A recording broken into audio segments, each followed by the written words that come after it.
नमस्कार दोस्तों, एग्जामोफोबिया YouTube channel में आप सभी लोगों का स्वागत है। जैसा कि सभी साथियों को विदित है कि हम लोग अपने यूट्यूब चैनल एग्जामोफोबिया के माध्यम से विभिन्न संस्थानों के आरओ के टेस्ट पेपर सॉल्व करवा रहे हैं। इसी कड़ी में आज हम लोग अपने यूट्यूब चैनल में ध्येय आईएएस संस्थान के टेस्ट पेपर नंबर 11वें पे चर्चा करेंगे। हालांकि ये टेस्ट पेपर नंबर 11वां है, लेकिन जीएस की दृष्टि से ये टेस्ट पेपर नंबर 6वां है, जिसके तहत हम 140 क्वेश्चनों को सॉल्व करेंगे। ये क्वेश्चन बेसिकली समान अध्ययन और जून 2023 के करंट अफेयर पर आधारित होंगे। तो चलिए शुरू करते हैं क्वेश्चन नंबर 1 के साथ।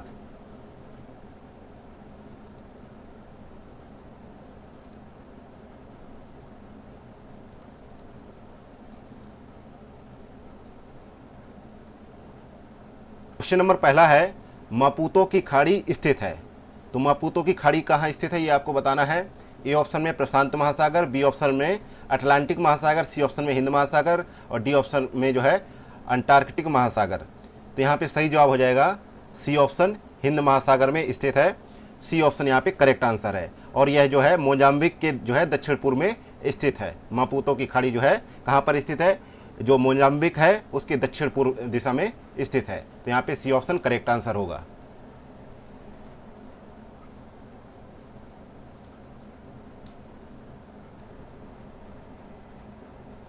आगे बढ़ते हैं, देखते हैं क्वेश्चन नंबर दूसरा। क्वेश्चन नंबर दूसरा कह रहा है, अफ्रीका माइनर में कौन कौन से देश शामिल हैं। तो अफ्रीका माइनर में जो शामिल देशों का समूह है उसमें है मोरक्को, अल्जीरिया और ट्यूनीसिया। तो यहाँ पे देखा जाए बी ऑप्शन यहाँ पे सही जवाब हो जाएगा, मोरक्को, अल्जीरिया और ट्यूनीसिया। और अफ्रीका विश्व का दूसरा सबसे बड़ा महाद्वीप भी है, ये अलग फैक्ट है। तो यहाँ पे बी ऑप्शन करेक्ट होगा। अगला देखते हैं क्वेश्चन नंबर तीसरा। क्वेश्चन नंबर तीसरा कह रहा है कि निम्नलिखित कथनों में से कौन सा कथन सत्य है। तो सत्य के लिए पूछा गया है। तो पहला कथन देख लेते हैं कि हार्न पठार कनाडा में अवस्थित है। दूसरा कथन है कि क्षेत्रफल में रूस के पश्चात कनाडा विश्व का सबसे बड़ा देश है।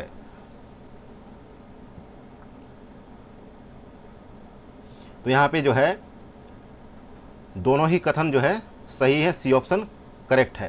क्योंकि ये पठार है, हार्न पठार, ये कनाडा में ही स्थित है। और यह कनाडा के उत्तरी पश्चिमी प्रांत के ग्रेट स्लेव झील के मध्य में स्थित है। और विश्व में क्षेत्रफल के आधार पर कनाडा दूसरे स्थान पर और प्रथम स्थान पर रूस है। तो यहाँ पे सी ऑप्शन करेक्ट होगा। आगे देखते हैं तो क्वेश्चन नंबर चौथा। क्वेश्चन नंबर चौथा है कि मकर रेखा पर स्थित देशों का समूह कौन सा है। तो यहाँ पे देखना है कि मकर रेखा पर स्थित देशों का समूह कौन सा है। तो यहाँ पे चौथे का देखा जाए तो चौथे का सही जवाब होगा ए ऑप्शन, ब्राजील, ऑस्ट्रेलिया और टोंगा। क्योंकि मकर रेखा बात करते हैं तो निम्नलिखित देशों से होकर गुजरती है। पहला ब्राजील, दूसरा पराग्वे, तीसरा अर्जेंटीना, चौथा चिली, पांचवा टोंगा। तो यहाँ पे टोंगा भी आ गया, ब्राज़ील भी आ गया। और छठा है बोत्सवाना, सातवां है नामीबिया, आठवां है मेडागास्कर, नौवां है मोजाम्बिक और 10वां है दक्षिण अफ्रीका, 11वां है ऑस्ट्रेलिया, ऑस्ट्रेलिया भी आ गया। और और 12वां है फ्रेंच पॉलिनेशिया यानी फ्रांस। तो यहाँ पे ए ऑप्शन करेक्ट आंसर हो जाएगा।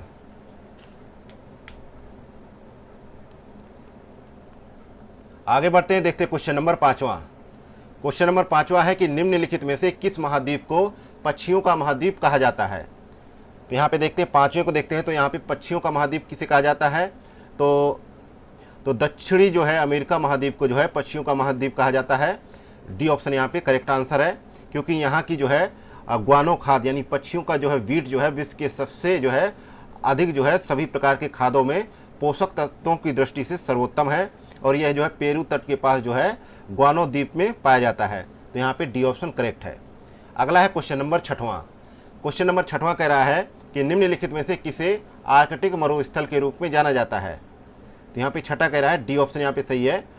टुंड्रा को टुंड्रा बायोम को आर्कटिक मरुस्थल के रूप में जाना जाता है। यहाँ पे डी ऑप्शन सही जवाब है। और यह सबसे कम जैव विविधता तथा जैव भार वाला बायोम है। तो यहाँ पे डी ऑप्शन करेक्ट है। अगला है क्वेश्चन नंबर सातवां नंबर क्वेश्चन है कि निम्नलिखित में से कौन सा शहर खैबर दर्रे के सबसे निकटतम है। तो यहाँ पे सातवें का सही जवाब है ए ऑप्शन, पेशावर खैबर दर्रे के सबसे निकट है। तो यहाँ पे बात करें तो खैबर दर्रा जो है उत्तर पश्चिमी पाकिस्तान की सीमा और अफगानिस्तान के काबुलिस्तान मैदान के बीच जो है हिंदू कुश के सफ़ेद जो है कोह पर्वत श्रृंखला में स्थित एक जो है प्रख्यात ऐतिहासिक दर्रा है। और जो है यहाँ पे ये ऑप्शन इसीलिए सही जवाब है। नेक्स्ट देखते हैं क्वेश्चन नंबर 8वां नंबर क्वेश्चन कह रहा है नीचे दो कथन दिए गए हैं जिनमें से एक अभिकथन है दूसरा कारण है। तो इनको देख के सही कूट की सहायता से सही जो है उत्तर का चयन करना है। तो अभिकथन में दे रखा है कि कृष्ण छिद्र यानी जो है ब्लैक होल एक ऐसा खगोल की अस्तित्व है जिसे केवल दूरबीन से ही देखा जा सकता है और इसका कारण है कि कृष्ण छिद्र पर गुरुत्वीय क्षेत्र इतना प्रबल होता है कि यह प्रकाश को भी नहीं निकलने देता है।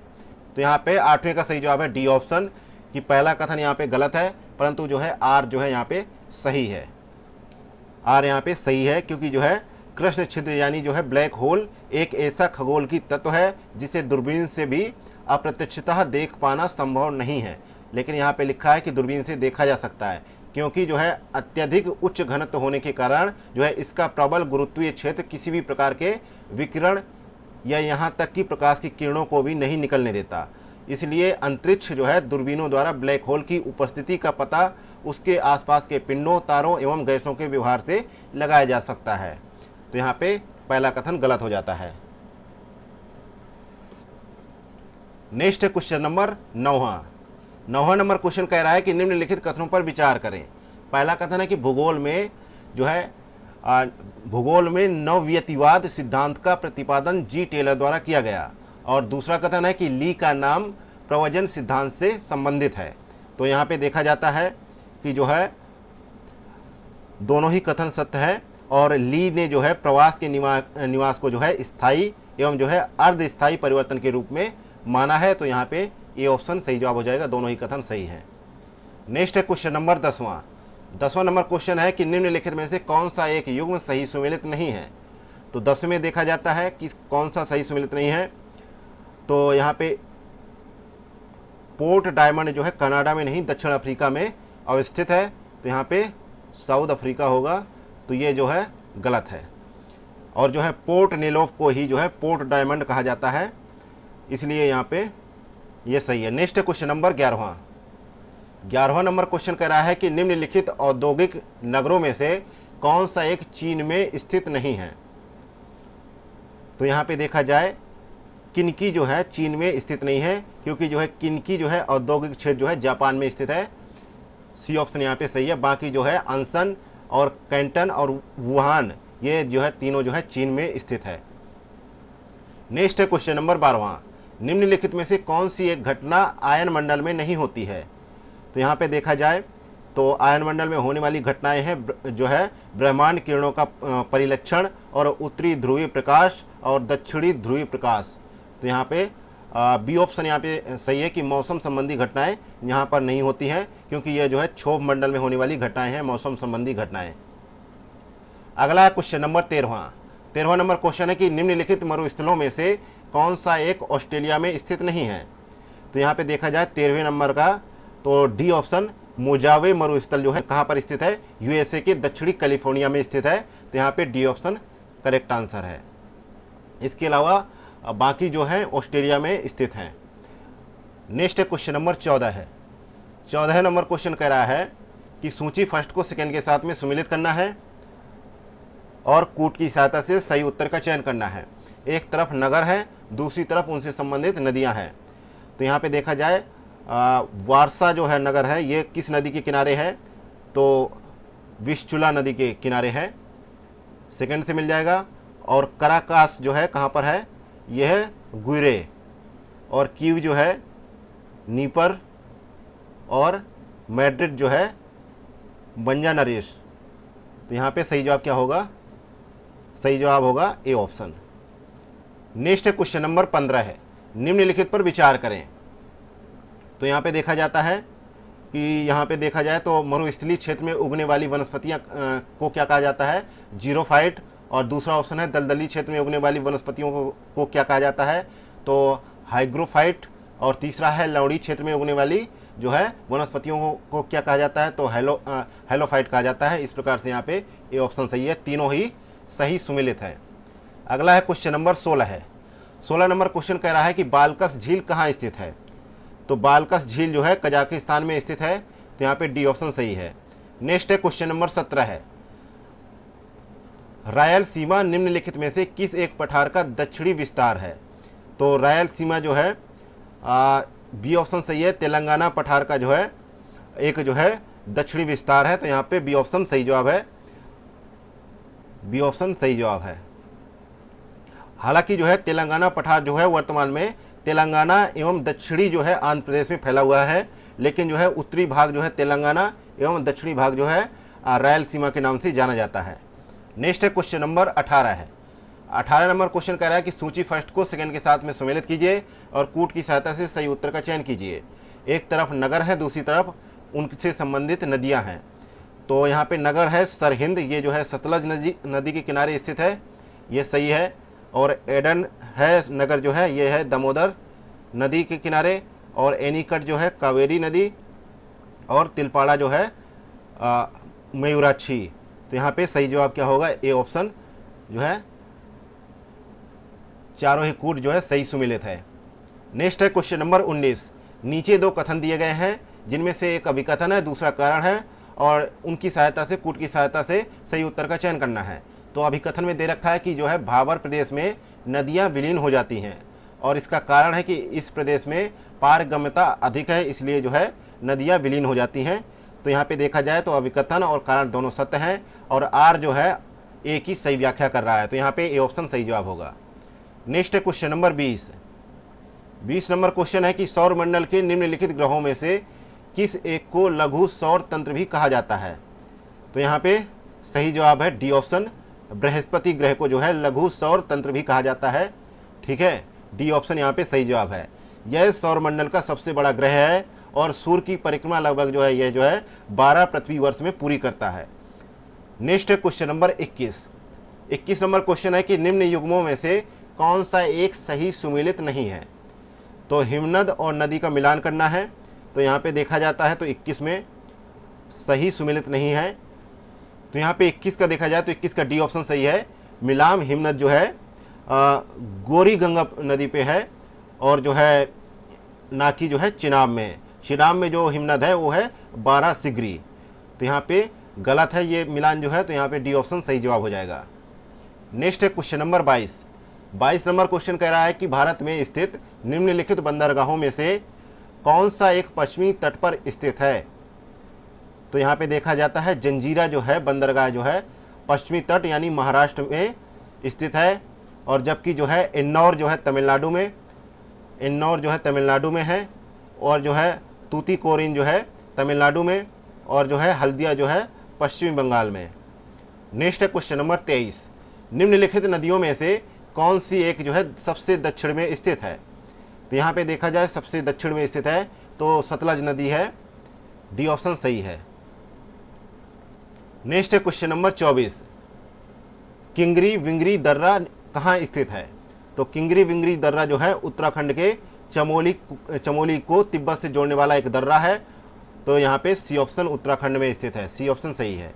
इसके अलावा जो है उत्तराखंड में जो अन्य प्रमुख दर्रे हैं वो है नीति, माना, लिपुलेख और सैलसाल, धर्मा और बाराहोती। नेक्स्ट है क्वेश्चन नंबर 25। देश के 1/3 क्षेत्र में वन अथवा वृक्षावरण होने की अनिवार्यता किस वन नीति के अनुसार है। तो ये इसका जिक्र जो है राष्ट्रीय वन नीति 1988 में किया गया है। इसके अनुसार जो है देश के 1/3 क्षेत्र में वन अथवा वृक्षावरण होना अनिवार्य बनाया गया है, तो यहाँ पे सही जवाब है सी ऑप्शन। नेक्स्ट है क्वेश्चन नंबर 26। 26 नंबर क्वेश्चन कह रहा है कि निम्नलिखित कथनों में से कौन सा कथन सही है।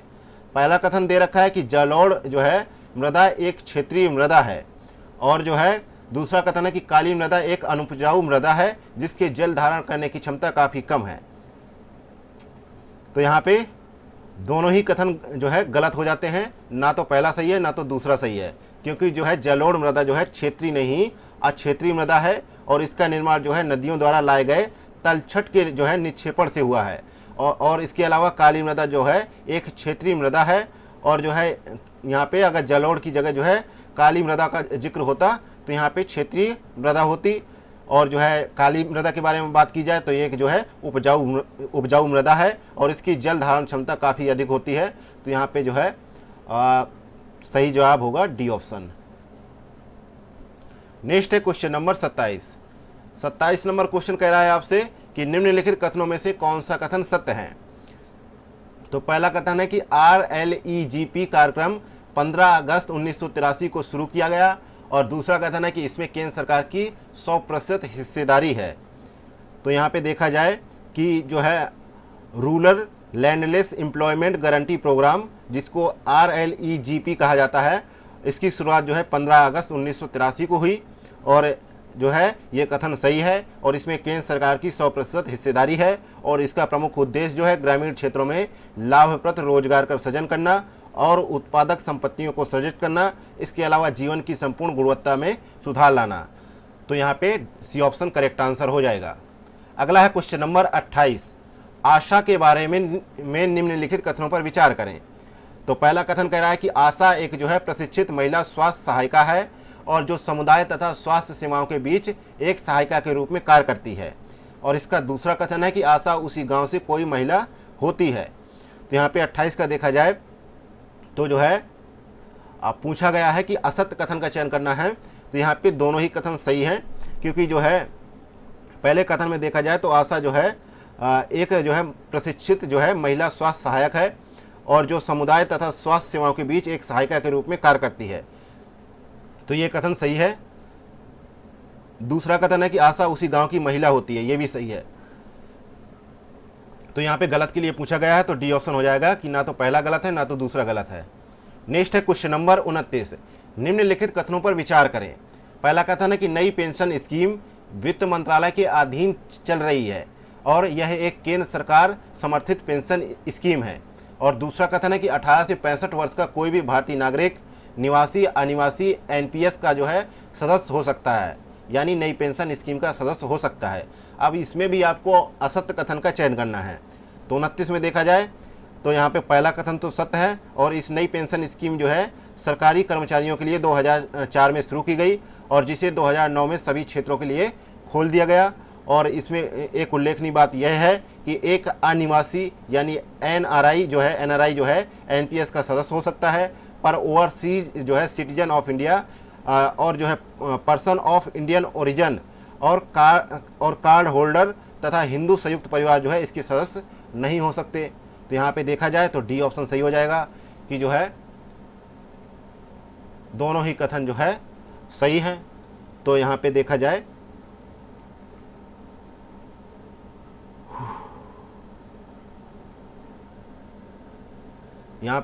तो जो है दोनों ही कथन सही है। तो यहाँ पे असत्य कथन के लिए पूछा गया था, तो डी ऑप्शन सही जवाब होगा। नेक्स्ट है क्वेश्चन नंबर 30 नंबर क्वेश्चन आपसे कह रहा है कि एक अभिकथन है एक कारण है। तो अभिकथन में दे रखा है कि भूमि विकास बैंक ग्रामीण साख की दीर्घकालीन आवश्यकताओं की पूर्ति करते हैं, और इसका कारण दे रखा है कि दीर्घकालीन साख का ढांचा सभी राज्यों में एक समान है। अब कोड की सहायता से सही उत्तर का चयन करना है। तो यहाँ पे दे रखा है कि जो है अभिकथन जो है पहला कथन जो है सही है कि भूमि विकास बैंक जो है ग्रामीण साख की दीर्घकालीन आवश्यकताओं की पूर्ति करता है, परंतु जो है यहाँ पे दूसरा कथन दे रखा है कि दीर्घकालीन साख का ढांचा सभी राज्यों में एक समान नहीं है, क्योंकि जो है कुछ राज्यों में केंद्रीय तथा प्राथमिक भूमि विकास बैंक दोनों होते हैं, परंतु कुछ ऐसे राज्य भी हैं जहाँ प्राथमिक भूमि विकास बैंक नहीं है। उन राज्यों में इनके स्थान पर केंद्रीय भूमि विकास बैंक की 2 शाखाएं हैं। तो इस प्रकार से यहाँ पे कारण जो है गलत हो जाता है। तो यहाँ पे सी ऑप्शन सही जवाब होगा, ए सही है परंतु आर गलत है। नेक्स्ट है क्वेश्चन नंबर 31 नंबर क्वेश्चन पूछ रहा है कि किसान क्रेडिट कार्ड योजना किस समिति की सिफारिश पर शुरू की गई थी। तो किसान क्रेडिट कार्ड योजना जो है RV गुप्ता समिति की सिफारिश पर शुरू की गई, और यह अगस्त 1998 में शुरू की गई थी। और यह स्कीम जो है संस्थानिक ऋण तक जो है किसानों की पहुंच के लिए बनाया गया एक जो है महत्वपूर्ण जो है एक योजना थी। और इसके तहत जो है नाबार्ड क्रेडिट कार्ड की जो है प्रबंधक इकाई को नियुक्त किया गया, और जबकि जो है सहकारी बैंक, क्षेत्रीय ग्रामीण बैंक तथा वाणिज्यिक बैंक जो है इसे जो है किसानों को बांटने की वितरक एजेंसी के रूप में कार्य करने लगी। तो यहाँ पे सही जवाब होगा सी ऑप्शन, आरवी गुप्ता समिति की सिफारिश पर इसको लागू किया गया। तो यहाँ पे सी ऑप्शन सही है। नेक्स्ट है क्वेश्चन नंबर 32 नंबर क्वेश्चन आपसे पूछ रहा है, नीचे दो कथन दिए गए हैं जिनमें से एक को अभिकथन ए, दूसरे को कारण आर कहा गया है। तो अभिकथन ए दे रखा है, विकास का भारतीय मॉडल राज्य एवं व्यक्ति दोनों के हितों की रक्षा करता है, और इसका कारण है कि भारतीय अर्थव्यवस्था एक जो है मिश्रित अर्थव्यवस्था है। तो यहाँ पे 32 का सही जवाब क्या होगा कि जो है दोनों ही कथन, दोनों अभिकथन और कारण जो है दोनों सही है, क्योंकि जो है ए आर दोनों सही है और आर ए की सही व्याख्या कर रहा है। नेक्स्ट है क्वेश्चन नंबर 33 नंबर क्वेश्चन कह रहा है कि औद्योगिक उत्पादन सूचकांक जारी किया जाता है। तो ये सूचकांक जो है केंद्रीय सांख्यिकी कार्यालय द्वारा मासिक आधार पर जारी किए जाते हैं, और इसके लिए 2011-12 को आधार वर्ष माना जाता है। तो यहाँ पे सी ऑप्शन करेक्ट है। नेक्स्ट है क्वेश्चन नंबर 34 नंबर क्वेश्चन कह रहा है कि निम्नलिखित में से किसे हॉट मनी कहा जाता है। तो यहाँ पे 34 का देखते हैं।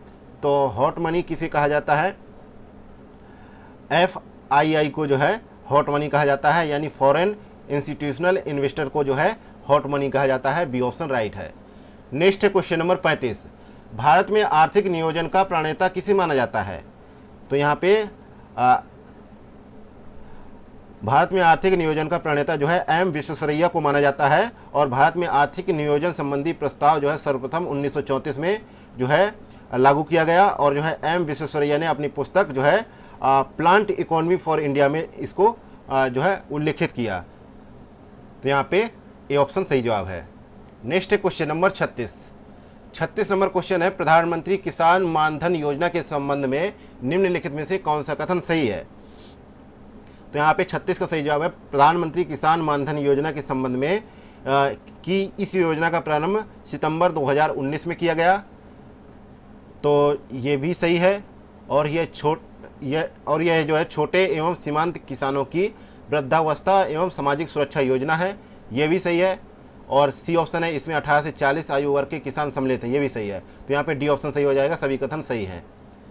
नेक्स्ट है क्वेश्चन नंबर 37, निम्नलिखित में से कौन सा एक मुद्रास्फीति को नियंत्रित करने का राजकोषीय उपाय नहीं है। तो यहाँ पे मुद्रास्फीति को नियंत्रित करने वाले दो उपाय हैं, राजकोषीय उपाय और मौद्रिक उपाय।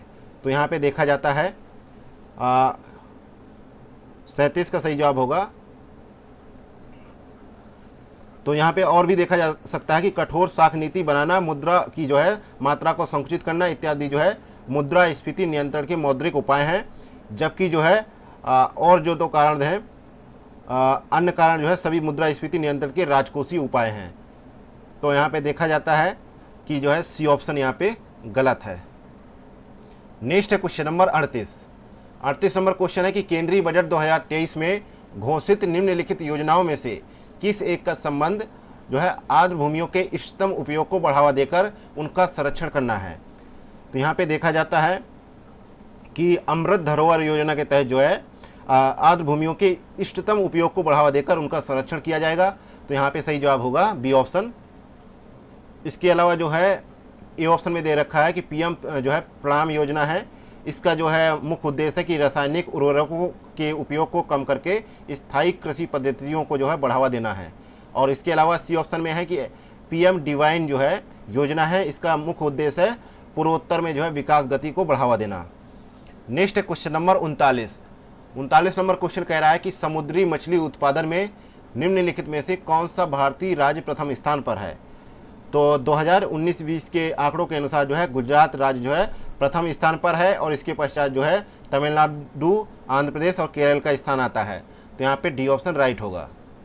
अगला है क्वेश्चन नंबर 40, निम्नलिखित में से कौन जो है कृषि वित्त का गैर संस्थागत स्रोत नहीं है। तो यहाँ पे देखा जाए तो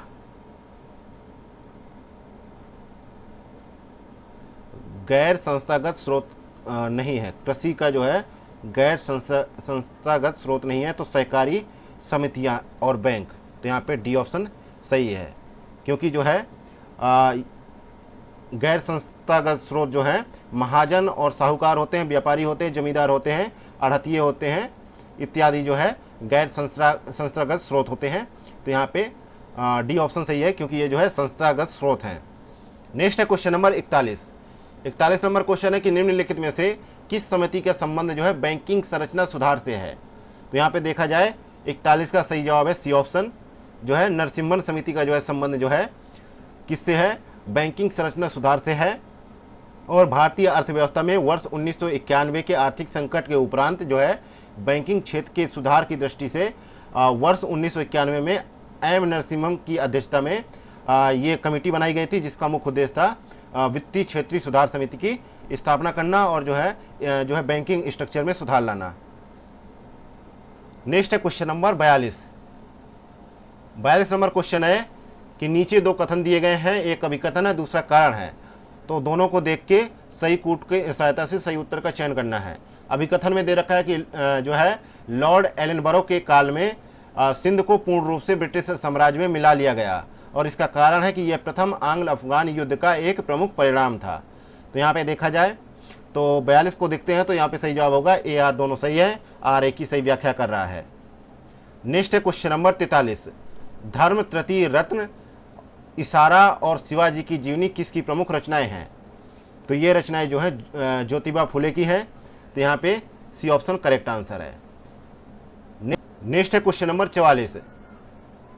44 नंबर क्वेश्चन कह रहा है कि निम्नलिखित में से किस पुर्तगाली गवर्नर ने शांत जल की नीति अपनाई थी।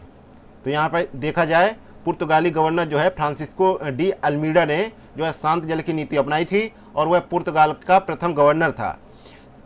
और इस जो है नीति को अपनाने का मुख्य उद्देश्य था कि जो है दक्षिणी पूर्वी एशिया के व्यापार को सुरक्षित करना। तो यहाँ पे सही जवाब होगा ए ऑप्शन।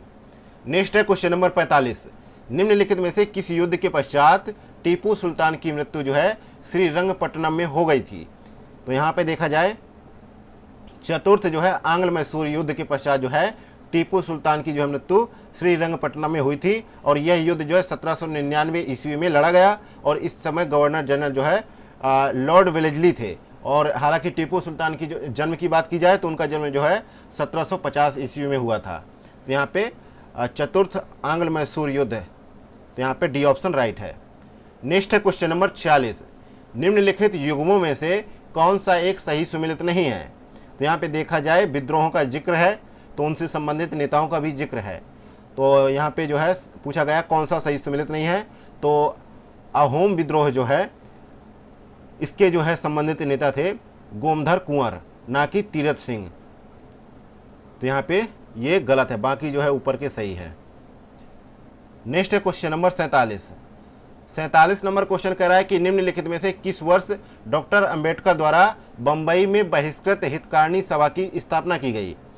तो इस समिति की स्थापना जो है बंबई में 1924 में की गई, बी ऑप्शन यहाँ पे करेक्ट है।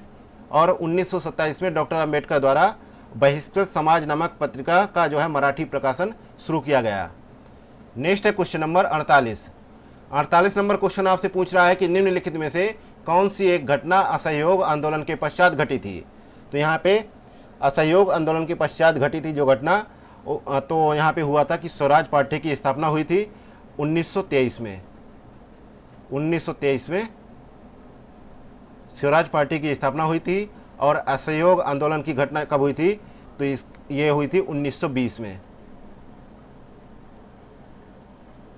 लखनऊ का कांग्रेस का अधिवेशन लखनऊ वाला हुआ था, ये हुआ था 1916 में। और एनी बेसेंट द्वारा जो है मद्रास में होम रूल लीग की स्थापना हुई थी 1917 में। और ये प्रकरण हुआ था 1914 में। नेक्स्ट है क्वेश्चन नंबर 49। यदि कोई भारत को समझना चाहता है तो उसे विवेकानंद को पढ़ना चाहिए, ये कथन किसका है। तो ये कथन जो है रविंद्रनाथ टैगोर का है, ए ऑप्शन सही है। तो यहाँ पे ए ऑप्शन सही है। विवेकानंद का जन्म जो है 12 जनवरी 1863 ईस्वी को कलकत्ता में हुआ था, और वे रामकृष्ण परमहंस के परम शिष्य थे, और भारत की आध्यात्मिक चेतना को उभारने तथा उसे राष्ट्रवाद के साथ जोड़ने में उनका प्रमुख योगदान था। इसलिए जो है रविंद्रनाथ टैगोर कहा करते थे यदि किसी को भारत को समझना है तो ये जो है विवेकानंद को पढ़ना सीखें। नेक्स्ट है क्वेश्चन नंबर 50। ब्रिटिश काल में सरकार द्वारा इनाम कमीशन की स्थापना का उद्देश्य क्या था। तो यहाँ पे जो है कहा जाता है कि भूमि कर जो है रहित जागीरों का पता करके उन्हें छीनना जो है इसका मुख्य जो है उद्देश्य था, और इनाम कमीशन की जो है स्थापना 1852 ईस्वी में की गई थी। तो यहाँ पे डी ऑप्शन करेक्ट आंसर होगा। अगला है क्वेश्चन नंबर 51। 51 नंबर क्वेश्चन आपसे पूछ रहा है कि सुभाष चंद्र बोस कलकत्ता के मेयर किस वर्ष चुने गए थे। तो यहाँ पे सही जवाब है 1923 में जो है कलकत्ता के मेयर चुने गए थे। सी ऑप्शन यहाँ पे सही जवाब है। और जो है 1938 और 1939 में वे कांग्रेस के अध्यक्ष चुने गए थे। इसके अलावा 1920 में जो है ICS की परीक्षा भी उन्होंने पास की थी, लेकिन उन्होंने इस्तीफा दे दिया था उस पद से। और उनके जो राजनीतिक गुरु हैं उनकी बात की जाए तो उनके राजनीतिक गुरु हैं चित्तरंजन दास। नेक्स्ट है क्वेश्चन नंबर 52। निम्नलिखित पर विचार कीजिए। पहला है मालवा, दूसरा है चित्तौड़, तीसरा है गुजरात, चौथा है रणथंभौर। तो यहाँ पे बात की जाए तो पहले जो है अलाउद्दीन खिलजी की विजयों का जिक्र है ये। तो 1297 में उन्होंने जो है गुजरात विजय किया, और जो है इसके पश्चात उन्होंने जो है रणथंभौर विजय का जो है विजय किया 1301 ईस्वी में, और चित्तौड़ विजय जो है 1303 ईस्वी में, और मालवा विजय जो है 1305 ईस्वी में। तो यहाँ पे सही जवाब होगा डी ऑप्शन, ये क्रम है। नेक्स्ट है क्वेश्चन नंबर 53। 53 नंबर क्वेश्चन कह रहा है कि निम्न में से किस कश्मीरी शासक ने सती प्रथा पर रोक लगाई है। तो उनका नाम था सिकंदर नाम था। उन्होंने जो है सती प्रथा पर रोक लगाई, और उनके पुत्र जो थे सुल्तान जैनुल अबिदीन, उन्होंने हिंदुओं की भावनाओं का आदर करते हुए सती प्रथा पर प्रतिबंध हटा दिया था। नेक्स्ट है क्वेश्चन नंबर 54। औरंगजेब द्वारा अपनी बेगम राबिया उद दौरानी की स्मृति में निर्मित बीबी का मकबरा कहाँ स्थित है। तो यहाँ पे 54 का देखा जाए तो सी ऑप्शन सही है, महाराष्ट्र में स्थित है। क्योंकि औरंगजेब ने वर्ष 1678 ईस्वी में अपनी बेगम राबिया उद दौरानी यानी दिलरास बानो बेगम की स्मृति में औरंगाबाद महाराष्ट्र में एक मकबरे का निर्माण करवाया, जिसे बीबी के मकबरे के नाम से जाना जाता है और प्रसिद्ध भी है, जो ताजमहल की फूहड़ नकल है, और इसे दक्षिण का ताजमहल भी कहा जाता है। नेक्स्ट है क्वेश्चन नंबर 55। नीचे दो कथन दिए गए हैं, जिनमें से एक को अभिकथन, दूसरे को कारण कहा जाता है। दोनों को आपको देखना है और कूट की सहायता से सही उत्तर का चयन करना। तो अभिकथन में दे रखा है कि अशोक के बौद्ध होने का सबसे प्रबल प्रमाण जो है भाब्रू यानी बैराट से प्राप्त होता लघु शिलालेख है, और इसका कारण है कि इस शिलालेख में अशोक ने स्वयं को बुद्ध शाक कहा है। तो नीचे दिए गए कूट की सहायता से सही उत्तर का चयन करना है। तो यहाँ पे देखते हैं 55 का सही जवाब क्या होगा। पहला कथन तो इसमें सही है, परंतु आर जो है गलत है।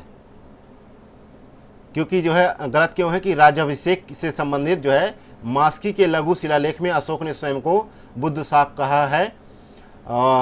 अशोक के शिलालेखों को 3 भागों में विभाजित किया गया है, शिलालेख, स्तंभलेख और गुहालेख। तो यहाँ पे जो है पहला तो सही है लेकिन दूसरा गलत है।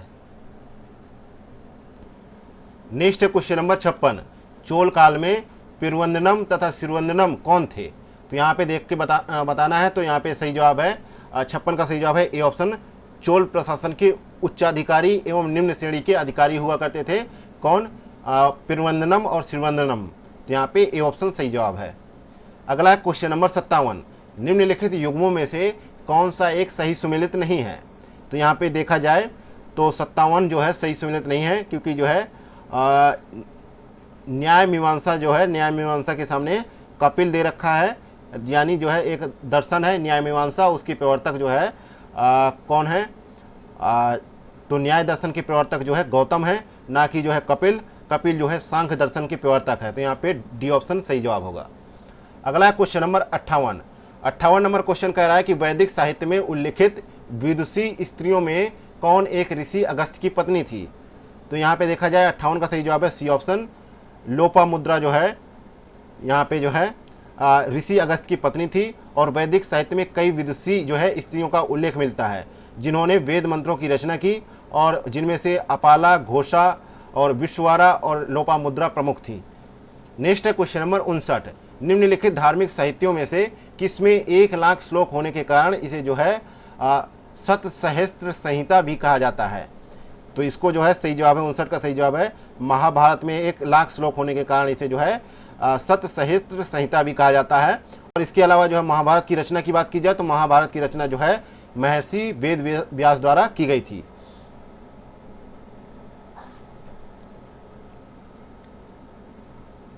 नेक्स्ट है क्वेश्चन नंबर 60 नंबर क्वेश्चन है कि शेरशाह सूरी के संबंध में निम्नलिखित कथनों में से कौन सा एक कथन सत्य है। तो यहाँ पे शेरशाह सूरी के संबंध में देखा जाए तो सभी कथन लगभग सत्य हैं। और शेरशाह सूरी जो है बिलग्राम युद्ध जो है 1540 ईस्वी में हुआ था, उसमें जो है हुमायूं को पराजित करके दिल्ली के गद्दी पे वो बैठे थे। तो यहाँ पे डी ऑप्शन सही जवाब है। नेक्स्ट है क्वेश्चन नंबर 61। नीचे दो कथन दिए गए हैं, जिनमें से एक अभिकथन है, दूसरा कारण है, और दोनों जो है अभिकथन और कारण को पढ़ के कोर्ट की सहायता से सही उत्तर का चयन करना है। तो अभिकथन में दे रखा है कि शिवाजी की प्रशासन व्यवस्था किसी भी प्रकार से कैबिनेट के समतुल्य नहीं थी, और इसका कारण है कि 8 मंत्री शिवाजी के सचिव की भांति कार्य करते थे। तो यहाँ पे देखा जाए कि जो है अभिकथन कारण दोनों सही है, और आर ए की सही व्याख्या कर रहा है। तो ए ऑप्शन यहाँ पे सही है। नेक्स्ट है क्वेश्चन नंबर 62 नंबर क्वेश्चन है कि सर्वप्रथम लोक निर्माण विभाग की स्थापना किसके शासनकाल में की गई थी। तो यहाँ पे 62 का सही जवाब है फिरोज शाह तुगलक ने सर्वप्रथम सार्वजनिक निर्माण विभाग की स्थापना की, और उन्होंने ही जो है सार्वजनिक उपयोगिता की अनेक वस्तुओं का निर्माण करवाया। और उसने फिरोजाबाद दिल्ली में फिरोज शाह कोटला, फतेहाबाद, हिसार, जौनपुर, फिरोजपुर जैसे नगरों की स्थापना की। और उसने दिल्ली के निकट जो है 1200 बाग लगवाए तथा अनेकों जो है काफिला सरायों, जलाशयों और अस्पतालों का निर्माण भी कराया। तो यहाँ पे डी ऑप्शन सही जवाब है। नेक्स्ट है क्वेश्चन नंबर 63 नंबर क्वेश्चन कह रहा है कि मराठों के साथ होने वाले निम्नलिखित में से किस एक संधि को वारेन हेस्टिंग ने कागज का एक टुकड़ा मात्र कहा था। तो इस संधि का नाम था पुरंदर की संधि, जो 1776 में पेशवा माधवराव, नारायण राव एवं अंग्रेजों के मध्य की गई थी। तो यहाँ पे सही जवाब है सी ऑप्शन। नेक्स्ट है क्वेश्चन नंबर 64। राज्यसभा का सभापति अपना त्यागपत्र किसे सौंपता है। तो उपराष्ट्रपति, राज्यसभा का सभापति उपराष्ट्रपति होता है, और यह अपना त्यागपत्र राष्ट्रपति को सौंपता है। तो यहाँ पे बी ऑप्शन सही जवाब है। नेक्स्ट है क्वेश्चन नंबर 65। लोकसभा में सीटों का आवंटन तथा राज्यों के युग्मों में से कौन सा सही सुमेलित नहीं है। तो यहाँ पे देखा जाए तो उत्तर प्रदेश में 80 लोकसभा सीटें हैं, केरला में जो है 20 हैं, पंजाब में कितनी हैं, तो पंजाब में 13 हैं। तो ये जो है गुजरात में 26 हैं। तो यहाँ पे ये जो है गलत है, तो ये सही सुमेलित नहीं है। अगला क्वेश्चन नंबर 66। निम्नलिखित में से कौन भारत के उप प्रधानमंत्री रहे हैं। तो भारत के उप प्रधानमंत्री कौन रहे हैं। सरदार वल्लभ भाई पटेल, मोरारजी देसाई, जगजीवन राम, चौधरी चरण सिंह, YB चौहान, और जो है चौधरी देवीलाल और लाल कृष्ण आडवाणी। तो यहाँ पे सी ऑप्शन सही है। पहला, दूसरा, तीसरा, चौथा चारों ही रहे हैं, तो उनका जो है कूट की सहायता से सही उत्तर देना है। नेक्स्ट है क्वेश्चन नंबर 67। राजनीतिक दल तथा उनके स्थापना वर्ष का कौन सा युग में सही सुमेलित है। तो यहाँ पे देखा जाए द्रविड़ मुन्नेत्र कसगम जो है, द्रविड़ मुन्नेत्र कसगम जो है DMK जो है, इसकी स्थापना जो है कब हुई थी 1949 में। और NCP की स्थापना कब हुई थी जो है 1999 में। और BJP की स्थापना कब हुई थी 1980 में। तो यहाँ पे देखना है कि कौन सा जो है सही सुमेलित है। तो यहाँ पे C जो है CPI की स्थापना जो है 1920 में हुई थी। नेक्स्ट है क्वेश्चन नंबर 68 नंबर क्वेश्चन कह रहा है नीचे दो कथन दिए गए हैं, जिनमें से एक को अभिकथन, दूसरे को कारण कहा जाता है। तो अभिकथन को और कारण को देख के कूट की सहायता से सही उत्तर का चयन कीजिए। तो यहाँ पे देखा जाता है अभिकथन है कि भारत में संविधान संशोधन की शक्ति राष्ट्रपति को दी गई है, और कारण इसका दे रखा है कि संविधान का भाग 20 अनुच्छेद 368 संविधान संशोधन से संबंधित है। तो यहाँ पे पहला जो है गलत है, दूसरा सही है। तो यहाँ पे सी ऑप्शन, माफ़ कीजिएगा, यहाँ पे 68 का जो है डी ऑप्शन सही है, क्योंकि ए गलत है परंतु आर सही है।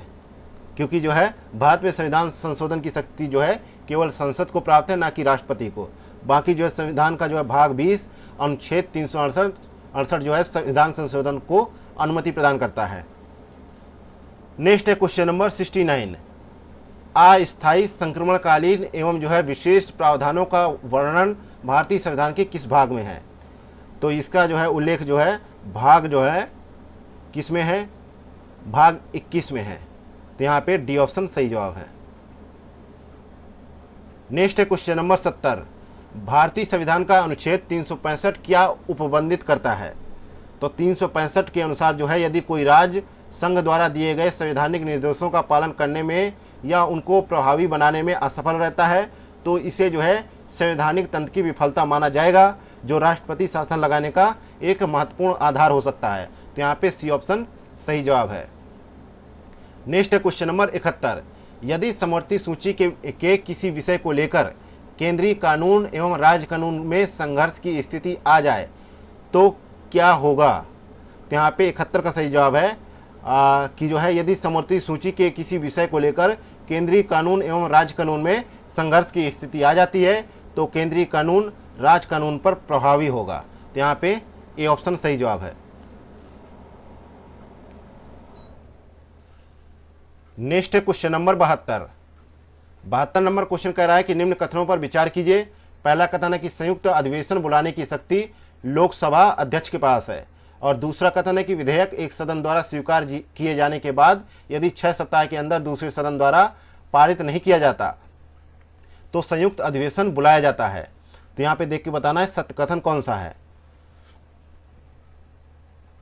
तो यहाँ पे 72 का सही कथन है डी ऑप्शन, कि ना तो पहला कथन सही है ना तो दूसरा कथन सही है, क्योंकि जो है संविधान के अनुच्छेद 108 के अनुसार यदि किसी विधेयक पर दोनों सदनों में असहमति उत्पन्न हो जाए तो राष्ट्रपति दोनों सदनों की संयुक्त बैठक बुलाकर बहुमत द्वारा अंतिम निर्णय करता है, और जो है इसलिए जो है पहला कथन असत्य है, लेकिन जो है संयुक्त अधिवेशन बुलाने की शक्ति जो है राष्ट्रपति के पास है, और इसलिए जो है कथन दूसरा भी असत्य है। और यहाँ पे जो है, और ये जो है प्रक्रिया जो है 6 सप्ताह के स्थान पर 6 माह सही समय सीमा है। तो यहाँ पे ये कथन तो दोनों ही असत्य हो गए। नेक्स्ट है क्वेश्चन नंबर 73 नंबर क्वेश्चन कह रहा है कि किसी मामले में एक उच्च न्यायालय द्वारा कानूनी कार्रवाई रोकने के लिए निम्न न्यायालय को कौन सा लेख जारी किया जाता है? तो यहाँ पे 73 का सही जवाब है। तो उच्च न्यायालय को अनुच्छेद 226 के तहत जो है 5 प्रकार के रिट जारी करने का अधिकार है। पहला है बंदी प्रत्यक्षीकरण, दूसरा है परमादेश, तीसरा है प्रतिषेध, चौथा है उत्प्रेरण, पांचवा है अधिकार परीक्षा। तो यहाँ पे सही जवाब है बी ऑप्शन, प्रतिषेध। नेक्स्ट है क्वेश्चन नंबर 74 नंबर क्वेश्चन कह रहा है कि नीचे 2 कथन दिए गए हैं, एक अभिकथन है दूसरा कारण है, दोनों को देख के कूट की सहायता से सही उत्तर का चयन करना है। तो अभिकथन दे रखा है कि भारत अपने आंतरिक एवं बाह्य मामलों में किसी विदेशी शक्ति या सत्ता के अधीन नहीं है, और इसका कारण है कि भारतीय संविधान की उद्देशिका के अनुसार भारत एक संपूर्ण प्रभुत्व संपन्न राष्ट्र है। तो यहाँ पे ए कथन ए जो है सही ऑप्शन है, क्योंकि ए आर दोनों सही है, आर ए की सही व्याख्या कर रहा है। नेक्स्ट है क्वेश्चन नंबर 75 नंबर क्वेश्चन है कि निवारक निरोध के अंतर्गत गिरफ्तार व्यक्ति को अधिकतम कितने दिनों तक निरुद्ध किया जा सकता है? तो यहाँ पे अधिकतम जो है 90 दिनों तक यानी 3 माह तक निरुद्ध किया जा सकता है। बी ऑप्शन यहाँ पे करेक्ट आंसर है। नेक्स्ट है क्वेश्चन नंबर 76 नंबर क्वेश्चन है कि राष्ट्रपति के चुनाव संबंधी विवादों का विनिश्चय किया जाता है किसके द्वारा? तो इसका उल्लेख जो है अनुच्छेद 71 में वर्णित है और कहा गया है कि राष्ट्रपति और उपराष्ट्रपति के चुनाव संबंधी विवादों का विनिश्चय जो है उच्चतम न्यायालय द्वारा किया जाएगा और उसका निर्णय अंतिम होगा। तो यहाँ पे बी ऑप्शन राइट है।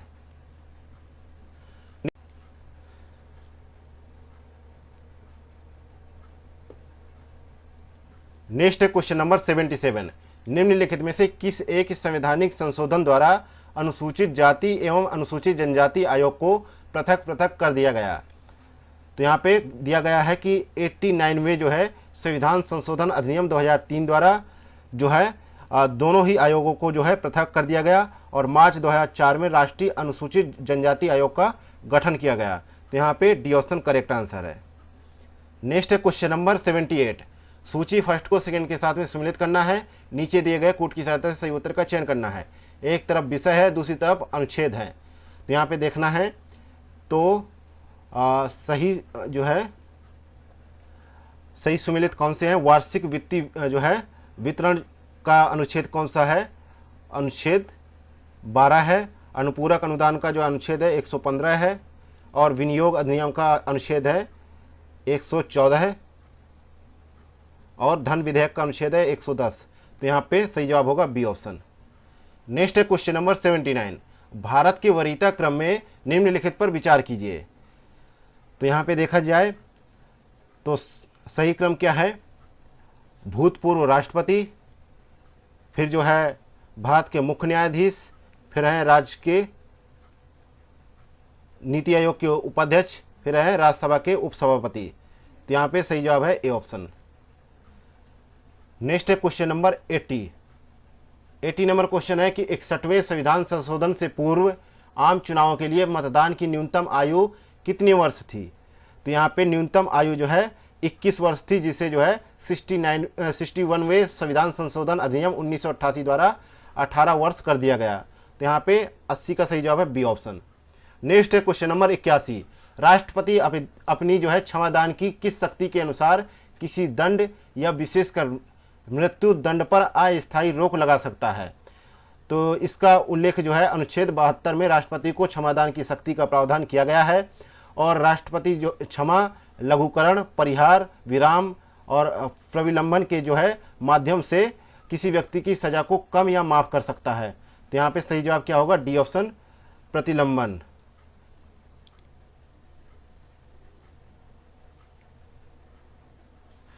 नेक्स्ट है क्वेश्चन नंबर 82, नीति आयोग के बारे में निम्नलिखित कथनों पर विचार कीजिए। पहला कथन है कि यह एक संवैधानिक संस्था है, दूसरा है यह एक संविधिक संस्था है। तो यहाँ पे देखा जाए तो ये दोनों ही जो है असत्य कथन है, दोनों ही असत्य कथन है, क्योंकि जो है नीति आयोग जो है संविधानेतर संस्था है, जो योजना आयोग के स्थान पर 1 जनवरी 2015 को अस्तित्व में आई थी। और इसका निर्माण जो है केंद्रीय मंत्रिमंडल के संकल्प द्वारा किया गया।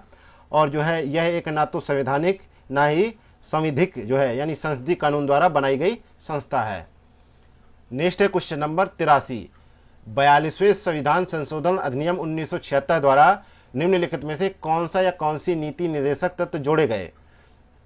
तो यहाँ पे जोड़े गए उद्योगों के प्रबंधन में श्रमिकों की भागीदारी अनुच्छेद 43 का के तहत, और समान न्याय तथा निःशुल्क विधिक सहायता अनुच्छेद 39 का के तहत, और शोषण से बच्चों एवं वयस्कों की सुरक्षा अनुच्छेद 39 चा के अनुसार, और समान आचार संहिता मूल संविधान में अनुच्छेद 44 के तहत वर्णित। तो यहाँ पे जो है बी ऑप्शन सही है, दूसरा, तीसरा और चौथा।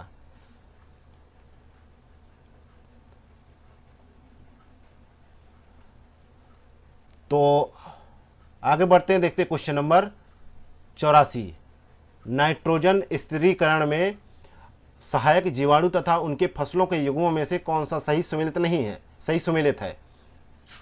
तो यहाँ पे सही के लिए पूछा गया है, सही सुमेलित है। तो यहाँ पे देखा जाए तो तीनों ही सही सुमेलित है, इसलिए यहाँ पे ए ऑप्शन सही जवाब हो जाएगा। नेक्स्ट है क्वेश्चन नंबर 85। क्वेश्चन नंबर 85 है, सूची फर्स्ट को सेकंड के साथ में सुमेलित कीजिए और नीचे दिए गए कूट की सहायता से सही उत्तर का चयन कीजिए। तो यहाँ पे जाइलम जो है जल का परिवहन, ये सही सुमेलित है। और जो है मूल रोम जो है जल का अवशोषण, और फ्लोएम जो है वाष्पोत्सर्जन, अफ्लोएम जो है भोजन का परिवहन, और रंध्र जो है वाष्पोत्सर्जन। तो यहाँ पे सही जवाब होगा बी ऑप्शन। नेक्स्ट है क्वेश्चन नंबर 86, विकिरण द्वारा ऊष्मा के स्थानांतरण के लिए किस माध्यम की आवश्यकता होती है। तो यहाँ पे जो है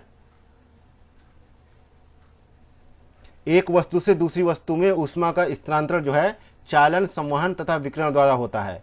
तो ठोसों में प्रायः ऊष्मा चालन द्वारा और द्रव व गैसों में ऊष्मा संवहन द्वारा स्थानांतरित होती है। इसलिए कहा जाता है कि विकिरण द्वारा ऊष्मा के स्थानांतरण के लिए किसी माध्यम की आवश्यकता ही नहीं है। तो यहाँ पे डी ऑप्शन सही जवाब है। नेक्स्ट है क्वेश्चन नंबर 87, निम्नलिखित कथनों पर विचार करें। पहला है कि दाब एक अदिश राशि है, दूसरा है कि दाब की इकाई डाइन है। तो यहाँ पे देखा जाए तो 87 का सही जवाब है, केवल जो है पहला सही है, दूसरा गलत है, क्योंकि दाब का जो है दाब एक जो है अदिश राशि है, लेकिन दाब का मात्रक न्यूटन प्रति मीटर स्क्वायर होता है और इसे पास्कल भी कहा जाता है। नेक्स्ट है क्वेश्चन नंबर 88। क्वेश्चन नंबर 88 कह रहा है नीचे दो कथन दिए गए हैं, जिनमें से एक अभिकथन है और दूसरा कारण, उन दोनों की सहायता से लेनी है और कूट की सहायता से सही उत्तर का चयन करना है। तो यहाँ पर देखा जाए कि अभिकथन में दे रखा है कि अंतरिक्ष यात्री निर्वात में खड़े नहीं हो सकते, और इसका कारण है कि अंतरिक्ष में कम गुरुत्व होता है। तो यहाँ पे जो है दोनों ही कथन जो है अभिकथन और कारण दोनों सही है, और आर एक ही सही व्याख्या कर रहा है, क्योंकि जो है कम गुरुत्व के कारण जो है अंतरिक्ष यात्रियों की जो है अस्थियों के घनत्व में कमी का सामना करना पड़ जाता है, इसलिए यहाँ पे सही जवाब ए ऑप्शन होगा। नेक्स्ट है क्वेश्चन नंबर 89 नंबर क्वेश्चन है कि मानव मस्तिष्क का कौन सा भाग ताप, पीड़ा तथा स्पर्श का बोध कराता है? तो इसको कहा जाता है थैलेमस। तो यहाँ पे सही जवाब है बी ऑप्शन। इसके अलावा जो है सेरिब्रम है, ये जो है ऐसा है कि ज्ञानेंद्रियों से प्राप्त प्रेरणाओं का समन्वय केंद्र होता है, ये जो है सेरिब्रम। और एक होता है हाइपोथैलेमस, इसका मुख्य कार्य होता है अंतरस्रावी ग्रंथियों से स्रावित होने वाले हार्मोन्स का नियंत्रण करना। और सेरिबेरम होता है यह जो है पश्च मस्तिष्क के ऊपरी भाग में स्थित होता है। नेक्स्ट है क्वेश्चन नंबर 90 नंबर क्वेश्चन है कि निम्नलिखित आनुवांशिक रोगों में से किस एक में शरीर में हीमोग्लोबिन संश्लेषण की क्षमता नहीं होती है? तो यहाँ पे कहा जाता है कि आनुवांशिक रोग जो है थैलीसीमिया में जो है शरीर में हीमोग्लोबिन संश्लेषण की क्षमता नहीं होती है। तो यहाँ पे सही जवाब है बी ऑप्शन। इसके अलावा डाउन सिंड्रोम में इसे जो है मंगोली जड़ता भी कहा जाता है, और जो है हीमोफीलिया में जो है रक्त श्रावण रोग भी कहा जाता है हीमोफीलिया को। नेक्स्ट है क्वेश्चन नंबर 91। ए बी रक्त वर्ग के लोग सार्वभौमिक प्राप्तकर्ता होते हैं। क्यों होते हैं? क्योंकि जो है ए बी रक्त वर्ग के लोग जो है में क्या होता है कि इनमें जो है ए और बी दोनों जो है एंटीजन पाए जाते हैं, और इनमें कोई एंटीबॉडीज नहीं पाई जाती हैं, जिसके कारण एग्लूटिनेशन नहीं होता है।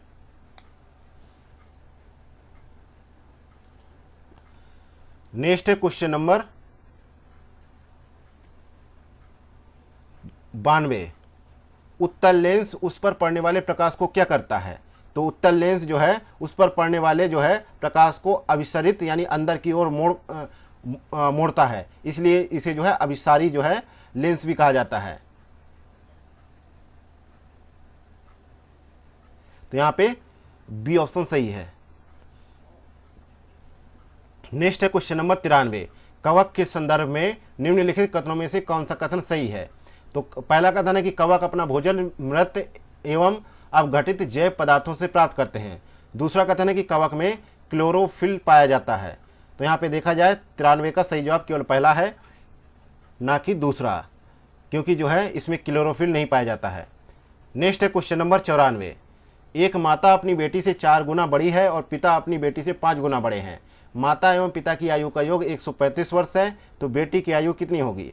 तो मान लेते हैं कि जो है बेटी की आयु x है और माता की आयु जो है 4x है, तो पिता की आयु कितनी है 5x।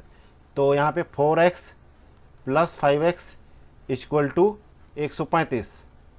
तो यहाँ पे 9x = 135, तो x = 15। बी ऑप्शन सही है। बेटी की आयु जो है 15 वर्ष है। Next question number 95। रतन पवन के 40 मीटर दक्षिण पश्चिम में है।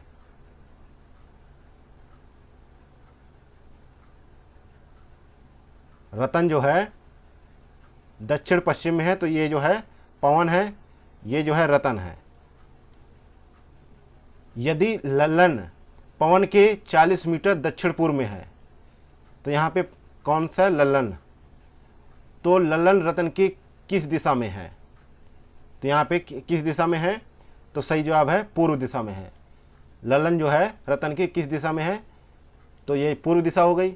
नेक्स्ट है क्वेश्चन नंबर 96। यदि किसी निश्चित कोड में डेट को WZGV लिखा जाता है, तो निम्नलिखित में से किस कोड को कम के लिए लिखा जाता है? तो यहाँ पे देखा जाए D को W, A को Z, T को G, E को V। तो यहाँ पे देखा जाए कम को क्या लिखा जाएगा?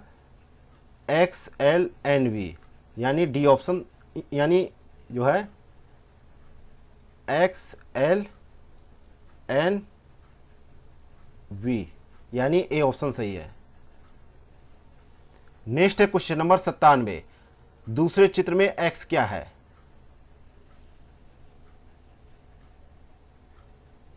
तो यहां पे देखा जाए तो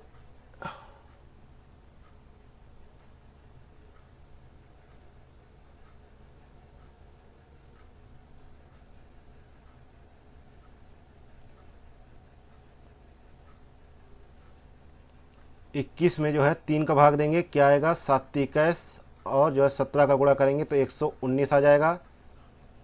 इसी प्रकार जो है दूसरे में करना है। आज यहाँ पे जो है पहले तीसरे को सॉल्व कर लेते हैं कि 24 दे रखा है, 24 में से 3 का डिवाइड करेंगे तो 8 आ जाएगा, तो 8 गुणे 21 आ जाएगा 184। तो उसी प्रकार जो है यहाँ पे देखते हैं, अगर 18 में भाग देंगे 3 का तो आ जाएगा 6 गुणे 6 गुणे x करेंगे इक्वल टू 174 आए, तो ये x है, तो यहाँ पे लिखा जाएगा x इक्वल टू 174 बटे 6, तो आ जाएगा 29। तो डी ऑप्शन यहाँ पे सही जवाब है। नेक्स्ट है क्वेश्चन नंबर 98। यदि ए भाई है बी का, सी पिता है ए का, डी भाई है ई का, ई पुत्री है बी का, तो यहाँ पे पूछा गया है तो डी का चाचा कौन है, तो यहाँ पे सही जवाब है ए। नेक्स्ट है क्वेश्चन नंबर 99। उसे चुनिए जो अन्य 3 से भिन्न है, तो यहाँ पे डी ऑप्शन भिन्न है। नेक्स्ट है क्वेश्चन नंबर 100। 5 घड़ियां क्रमशः 3 4 5 6 7 सेकंड के अंतराल पर बजती हैं, किसी समय एक साथ बजने के कितनी देर बाद फिर एक साथ बजेंगी, तो यहाँ पे देखा जाए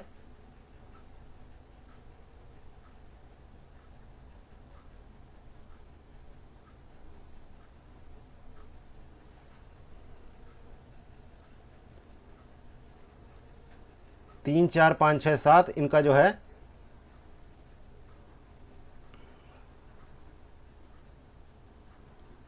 लगभग 440 सेकेंड और 420 सेकेंड, 420 बटे 60 इक्वल टू, इसका जो है एलसीएम निकाल लेना है, तो इसका एलसीएम आएगा 420, और जो है इसमें जो है 60 का डिवाइड कर देंगे तो 7 मिनट आएगा। सही जवाब होगा 7 मिनट, सी ऑप्शन। नेक्स्ट है क्वेश्चन नंबर 101। 101 कह रहा है कि यदि 18 फरवरी 1997 को मंगलवार था तो 18 फरवरी 2000 को कौन सा दिन होगा, तो जो है यहाँ पे बात करते हैं। तो 18 फरवरी 1997 को मंगलवार था, तो 18 फरवरी 1998 को बुधवार, और 18 फरवरी 1999 को बृहस्पतिवार, और 18 फरवरी 2000 को शुक्रवार होगा, तो यहाँ पे सी ऑप्शन सही जवाब है। क्योंकि जो है समान वर्ष की पहली तारीख जिस दिन पड़ती है उस वर्ष की अंतिम तारीख यानी 31 दिसंबर भी उसी दिन पड़ती है, तो इस प्रकार अगले वर्ष की पहली तारीख 1 जनवरी का दिन जो है बुधवार होगा। चूँकि अधिवर्ष में फरवरी 29 दिन की होती है, इसीलिए जो है अधिवर्ष में 2 दिन की वृद्धि हो जाती है, और इसीलिए अधिवर्ष के जो है दिन जो है परिवर्तन माह फरवरी के अंत से प्रभावी होगा। नेक्स्ट है क्वेश्चन नंबर 102। 3 से विभाज्य संख्याओं को जोड़कर 1 से 99 तक संख्याओं तक की गिनती में अंक 5 कितनी बार आएगा, यानी 1 से 99 तक की जितनी भी संख्याएं हैं उनमें 5 कितनी बार आएगा। तो यहाँ पे देख लेते हैं, पहले तो 5 ही है, तो फिर 15 है, फिर 45 है, 51 है, 54 है, 57 है, 75 है, जिनकी कुल संख्या 6 है। लेकिन जो है 1 से 99 तक की गिनती में अंक जो है 5 जो है कुल 20 संख्याओं में आता है, जिनमें से 55 में यह 2 बार आता है, और इन संख्याओं में 3 से विभाज्य जो है 6 संख्याएं हैं। तो यहाँ पे कहा जा सकता है तो 20 जो है तो इनका बारंबारता निकालते हैं, तो 20 - 6 कर लेते हैं और +1 कर देते हैं, तो इक्वल टू 14 आ जाएगा। बी ऑप्शन सही है। नेक्स्ट है क्वेश्चन नंबर 103। एक परीक्षा में 40% विद्यार्थी हिंदी में फेल हुए और 50% अंग्रेजी में फेल हुए। यदि 21% विद्यार्थी दोनों विषयों में फेल हुए तो ज्ञात कीजिए कि हिंदी में कितने प्रतिशत विद्यार्थी पास हुए। तो यहाँ पे माना जाता है कुल विद्यार्थी 100 हैं, और जो है हिंदी में फेल विद्यार्थियों की संख्या जो है 100 गुणे 40 बटे 100 यानी 40, और हिंदी में पास विद्यार्थियों की संख्या 60, तो अभिष्ट प्रतिशत कितना होगा 60%। तो यहाँ पे डी ऑप्शन सही है।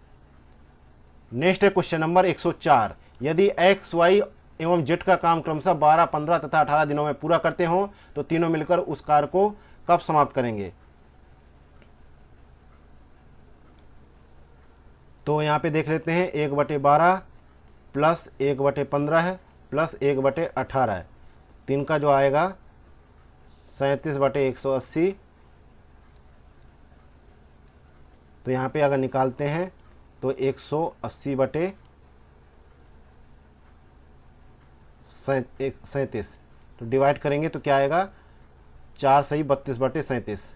नेक्स्ट है क्वेश्चन नंबर 105, लुप्त संख्या कौन सी है?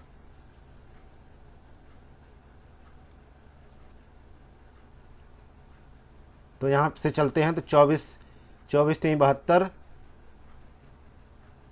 24 3 72 और 72 3 100 और जो है और 36 3 जो है 108। तो इसी प्रकार से 48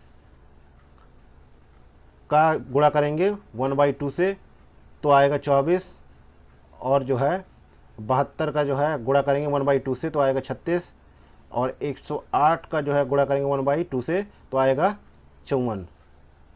नेक्स्ट है क्वेश्चन नंबर 106, यदि किसी संख्या का 35% उसके 50% से 12 कम हो तो संख्या क्या होगी? तो x का 50% माइनस x का 35% इक्वल टू 12। तो 50% ऑफ जो है x minus 35 of x equal to भी 12। तो x का 12% क्या होगा? तो x का 15% क्या होगा? तो x गुणे 15/100 इक्वल टू 12। तो x इक्वल टू 12 गुणे 100/5 इक्वल टू 80। सही जवाब सी ऑप्शन। नेक्स्ट है क्वेश्चन नंबर 107, निम्नलिखित में से किस एक लोकगीत का संबंध भगवान कृष्ण की उपासना के विभिन्न तरीकों से है? तो यहाँ पे सही जवाब है ए ऑप्शन, रसिया का।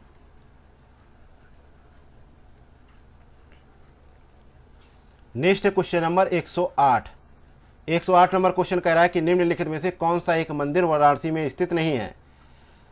तो वाराणसी में भारत माता मंदिर, विश्वनाथ मंदिर एवं संकट मोचन मंदिर वाराणसी में स्थित है, जबकि जो है महापरिनिर्वाण मंदिर जो है कुशीनगर में स्थित है। तो यहाँ पे जो है सी ऑप्शन सही जवाब है।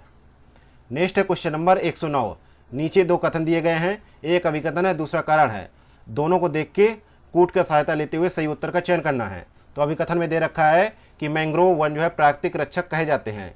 इसका कारण है कि मैंग्रोव वन जो है समुद्री तूफानों की प्रभाविता कम कर तटीय सुरक्षा प्रदान करते हैं। तो यहाँ पे देखा जाए कथन और कारण दोनों सही है, और आर एक ही सही व्याख्या भी कर रहा है। ये ऑप्शन यहाँ पे सही जवाब है। नेक्स्ट है क्वेश्चन नंबर 110, निम्नलिखित में से किस एक पर वायु प्रदूषण का सर्वाधिक प्रभाव पड़ता है? तो यहाँ पे देखा जाए वायु प्रदूषण का सबसे अधिक प्रभाव जो है लाइकिन पर पड़ता है, क्योंकि ये बहुत संवेदनशील होते हैं तथा प्रदूषण के जैविक सूचक का कार्य करते हैं। तो यहाँ पे डी ऑप्शन करेक्ट आंसर है। नेक्स्ट क्वेश्चन नंबर 111 है, निम्नलिखित में से किस वर्ष उत्तर प्रदेश की राजधानी को इलाहाबाद से लखनऊ स्थानांतरित कर दिया गया? तो 2 नवंबर 1925 को ये प्रक्रिया की गई, और जो है प्रदेश का जो है उच्च न्यायालय इलाहाबाद में ही बना रहा, लेकिन जो है लखनऊ में उसकी एक न्यायिक पीठ की भी स्थापना की गई। नेक्स्ट क्वेश्चन नंबर 112 है, निम्नलिखित कथनों पर विचार कीजिए। पहला कथन है कि चंबल नदी यमुना से इटावा के पास मिलती है, और दूसरा कथन है कि शारदा नदी जो है पीलीभीत एवं नेपाल की सीमा निर्धारित करती है। तो यहाँ पे देखा जाए दोनों ही कथन सही है। तो यहाँ पे सी ऑप्शन सही जवाब हो जाएगा, क्योंकि यमुना नदी का उद्गम जो है बंदर पूंछ के पश्चिमी ढाल पर स्थित यमुनोत्री हिमाद्री पर होता है, और शारदा नदी को काली गंगा भी कहा जाता है, और जो है शारदा नदी जो है पीलीभीत एवं नेपाल की सीमा पर निर्धारित करती है, नेपाल की सीमा को निर्धारित करती है। नेक्स्ट क्वेश्चन नंबर 113 है। 113 नंबर क्वेश्चन है कि अधेश्वर, दूधसागर और चंपा जो है इत्यादि उत्तर प्रदेश में उगाई जाने वाली किस फसल की प्रमुख प्रजातियां हैं? तो ये जो है केले की प्रमुख प्रजातियां हैं, और जो है केले का उत्पादन जो है उत्तर प्रदेश में वाराणसी, प्रयागराज और गोरखपुर जिले में किया जाता है। तो यहाँ पे बी ऑप्शन राइट है। अगला क्वेश्चन नंबर 114 है, निम्नलिखित युग्मों में से कौन सा एक सही सुमेलित नहीं है? तो यहाँ पे 14 का सही जवाब है C option, deep meat freeze plant जो है फिरोजाबाद में है, ना कि अलीगढ़ में। तो यहाँ पे सी ऑप्शन करेक्ट है। नेक्स्ट क्वेश्चन नंबर 115 है, निम्नलिखित में से कौन सी एक नहर प्रयागराज जिले में सिंचाई का प्रमुख साधन है? तो यहाँ पे प्रयागराज जिले में जो है बेलन नहर जो है प्रयागराज जिले में सिंचाई का प्रमुख साधन है, बी ऑप्शन सही जवाब है। बाकी केन नहर जो है बांदा जिले में, और नगवा बांधसागर जो है मिर्ज़ापुर एवं सोनभद्र जिले में सिंचाई का साधन है, और सपरार नहर जो है झांसी एवं हमीरपुर जिले में सिंचाई का साधन है। नेक्स्ट है क्वेश्चन नंबर 116 है, क्षेत्रफल की दृष्टि से उत्तर प्रदेश का दूसरा सबसे बड़ा जिला कौन सा है? तो क्षेत्रफल की दृष्टि से सबसे बड़ा जिला जो है लखीमपुर खीरी है, जिसके जो है एरिया जो है 7,680 वर्ग किलोमीटर है। इसके पश्चात जो है सोनभद्र 6,905 वर्ग किलोमीटर, और इसके बाद जो है हरदोई 5,986 वर्ग किलोमीटर, इसके बाद सीतापुर 5,743 वर्ग किलोमीटर का स्थान रखते हैं। तो यहाँ पे डी ऑप्शन सही जवाब होगा। नेक्स्ट है क्वेश्चन नंबर 117 है, सूची फर्स्ट को सेकेंड के साथ में सम्मिलित करना है और नीचे दिए गए कूट की सहायता से सही उत्तर का चयन करना है। तो जिला बलिया किस लिए प्रसिद्ध है? जिला बलिया बिंदी के लिए प्रसिद्ध है, आजमगढ़ ब्लैक पॉटरी के लिए, अमरोहा जो है संगीत वाद्य यंत्र के लिए, बरेली जो है जरी के काम के लिए। तो यहाँ पे ए ऑप्शन सही जवाब हो जाएगा। नेक्स्ट है क्वेश्चन नंबर 118 है, निम्नलिखित युग्मों में से कौन सा एक सही सुमेलित नहीं है? तो यहाँ पे देखा जाए सी ऑप्शन पारिस्थितिकी जो है का जो प्रकरण था, इसको जो है परिभाषा किसने दी? अर्नस्ट हैकल ने दी, ना कि जी टेलर ने दी। तो यहाँ पे सही जवाब होगा सी ऑप्शन। नेक्स्ट है क्वेश्चन नंबर 119, एक व्यक्ति से दूसरे व्यक्ति तक रोगों को संचालित करने वाले जीव को क्या कहा जाता है? तो उसको जो है जीव वेक्टर कहा जाता है। तो यहाँ पे ए ऑप्शन सही है। नेक्स्ट है क्वेश्चन नंबर 120, शहीद अशफाक उल्लाह खां प्राणी उद्यान उत्तर प्रदेश के किस शहर में स्थित है? तो ये जो है उत्तर प्रदेश के गोरखपुर जिले में स्थित है। यहाँ पे सी ऑप्शन सही जवाब है। और जो है उत्तर प्रदेश के जो है प्रमुख चिड़ियाघरों की देखभाल हेतु केंद्रीय चिड़ियाघर जो है प्राधिकरण भी स्थापित किया गया है, और इसी की देखरेख में जितने भी उद्यान हैं वो संचालित किए जाते हैं।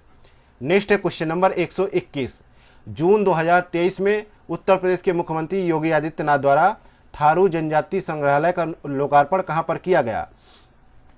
तो इसका लोकार्पण जो है बलरामपुर जिले में किया गया, और इसके लिए जो है लागत राशि कितनी रखी गई? 33.59 करोड़ रुपए।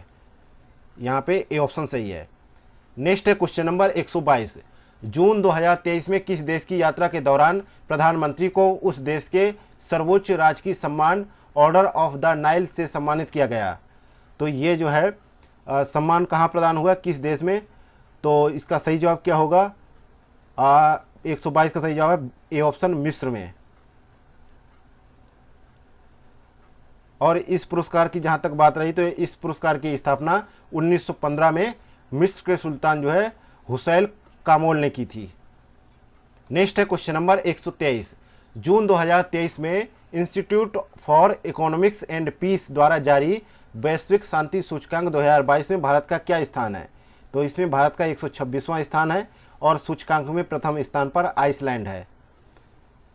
ए ऑप्शन सही है। नेक्स्ट है क्वेश्चन नंबर 124, जून 2023 में किस यूरोपीय देश की संसद ने समलैंगिकता को वैध बनाने वाला एक कानून जारी किया है?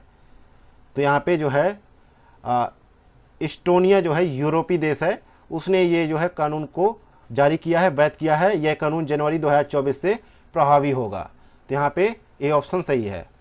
नेक्स्ट है क्वेश्चन नंबर 125 नंबर क्वेश्चन कह रहा है, जून 2023 में रक्षा मंत्री राजनाथ सिंह द्वारा निम्नलिखित में से किस देश को स्वदेश निर्मित मिसाइल कॉर्वेट INS कृपाण उपहार देने की घोषणा की गई है? उपहार में देने की घोषणा की गई है। तो यहाँ पे सही है 125 का। ये जो है वियतनाम को दिया जाएगा, और ये जो है खुखरी श्रेणी का जो है मिसाइल कॉर्वेट है। तो यहाँ पे सही जवाब है डी ऑप्शन। नेक्स्ट है क्वेश्चन नंबर 126, जून 2023 में विश्व आर्थिक मंच द्वारा जेंडर गैप रिपोर्ट 2023 जारी की गई। इस सूची में भारत का कौन सा स्थान है? तो इस सूची में 127वां स्थान है भारत का, और आइसलैंड ने लगातार 14वें वर्ष इस सूची में शीर्ष स्थान प्राप्त किया है। अगला है क्वेश्चन नंबर 127, पेट्री ऑर्पो ने जून 2023 में किस देश के नए प्रधानमंत्री के रूप में पदभार ग्रहण किया है? तो यहाँ पे सही जवाब है, ये जो है फिनलैंड के जो है प्रधानमंत्री के रूप में पदभार ग्रहण किया है। इस पद पर उन्होंने सना मारिन का स्थान लिया है। यहाँ पे बी ऑप्शन सही है। नेक्स्ट है क्वेश्चन नंबर 128, जून 2023 में निम्नलिखित में से कौन एशियाई चैंपियनशिप में पदक जीतने वाली भारत की पहली तलवारबाज बनी है? तो यहाँ पे सही जवाब है भवानी देवी जो बनी है, ये ऑप्शन सही जवाब है। और फाइनल मुकाबले में उन्होंने जो है उज्बेकिस्तान की जो है जैनब दवेकोवा को पराजित किया है, उन्हें कांस्य पदक मिला था। नेक्स्ट है क्वेश्चन नंबर 129। जून 2023 में नए वैश्विक वित्त समझौते हेतु शिखर सम्मेलन का आयोजन कहाँ किया गया? तो 129 का सही जवाब है, इसका सम्मेलन जो है पेरिस फ्रांस में संपन्न हुआ, ये ऑप्शन सही जवाब है। इस सम्मेलन में भारत का प्रतिनिधित्व जो है केंद्रीय वित्त मंत्री निर्मला सीतारमण द्वारा किया गया। अगला है क्वेश्चन नंबर 129। जून 2023 में निम्नलिखित में से किन्हें उनके उत्कृष्ट योगदान हेतु जर्मन शांति पुरस्कार से सम्मानित किया गया है? तो यहाँ पे सही जवाब है सलमान रुश्दी को उनके उत्कृष्ट योगदान के लिए जर्मन शांति पुरस्कार प्रदान किया गया है, क्योंकि जो है द्वितीय विश्व युद्ध के पश्चात इस शांति पुरस्कार की स्थापना उन लोगों को सम्मानित करने के उद्देश्य से की गई जो राष्ट्रों के मध्य शांति, समझ और समानता को खतरे में डालने वाली किसी भी चीज़ का विरोध करते हैं। तो यहाँ पे बी ऑप्शन सही है। नेक्स्ट है क्वेश्चन नंबर 131। जून 2023 में अटलांटिक महासागर में लापता किस पनडुब्बी में विस्फोट के कारण 5 यात्रियों की मृत्यु हो गई?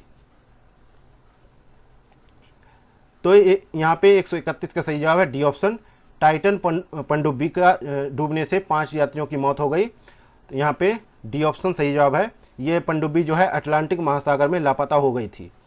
नेक्स्ट है क्वेश्चन नंबर 132। 21 जून 2023 को मनाए गए अंतर्राष्ट्रीय योग दिवस की मुख्य विषय वस्तु क्या थी? तो मुख्य विषय वस्तु था योगा फॉर वसुधैव कुटुंबकम। इसकी जो अंतर्राष्ट्रीय योग दिवस है, इसकी शुरुआत जो है 2015 में पहली बार किया गया था। नेक्स्ट है क्वेश्चन नंबर 133।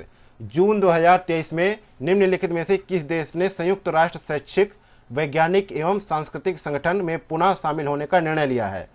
तो यहाँ पे सही जवाब है संयुक्त राष्ट्र अमेरिका ने संयुक्त राष्ट्र शैक्षिक, वैज्ञानिक एवं सांस्कृतिक संगठन यूनेस्को में पुनः शामिल होने का निर्णय लिया है। तो यहाँ पे सी ऑप्शन सही जवाब है। नेक्स्ट है क्वेश्चन नंबर 134। जून 2023 में इंटर सोलर यूरोप 2023 प्रदर्शनी का आयोजन कहाँ किया गया?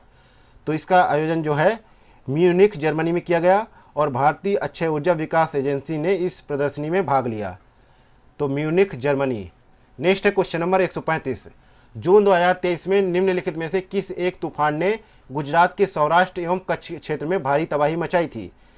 तो यहाँ पे सही जवाब है बिपरजॉय साइक्लोन ने गुजरात के सौराष्ट्र एवं कच्छ क्षेत्र में भारी तबाही मचाई थी और इसका जो है सर्वाधिक प्रभावी राज्य जो थे गुजरात और राजस्थान थे। ये ऑप्शन सही है। अगला क्वेश्चन नंबर 136। 136 नंबर क्वेश्चन है जून 2023 में संस्कृति मंत्रालय द्वारा निम्नलिखित में से किस व्यक्ति या संस्था को वर्ष 2021 का गांधी शांति पुरस्कार से सम्मानित करने की घोषणा की गई? तो यहाँ पे गीता प्रेस गोरखपुर को वर्ष 2021 का गांधी शांति पुरस्कार प्रदान किया गया और इसका मुख्य उद्देश्य था कि जो है गांधीवादी सिद्धांतों को बढ़ावा देना और साहित्य के माध्यम से ज्ञान का प्रसार करना इत्यादि। तो यहाँ पे सी ऑप्शन सही है। नेक्स्ट है क्वेश्चन नंबर 137।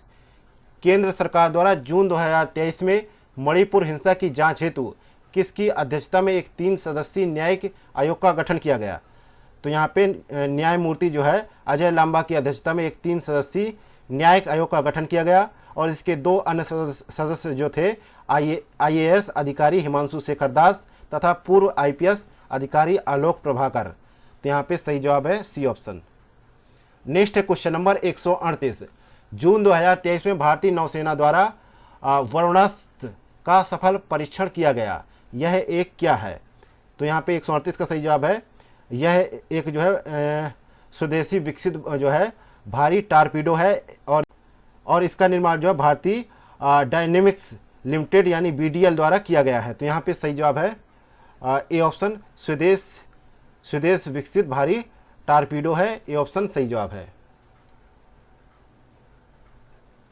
नेक्स्ट है क्वेश्चन नंबर 139। जून 2023 में संपन्न फ्रेंच ओपन टेनिस प्रतियोगिता में पुरुष एकल का खिताब किसने जीता है? तो यहाँ पे सही जवाब है नोवाक जोकोविच ने जीता है और जोकोविच ने फाइनल मुकाबले में नॉर्वे के कैस्पर रूट को पराजित किया है। तो यहाँ पे सही जवाब है बी ऑप्शन। नेक्स्ट है क्वेश्चन नंबर 140।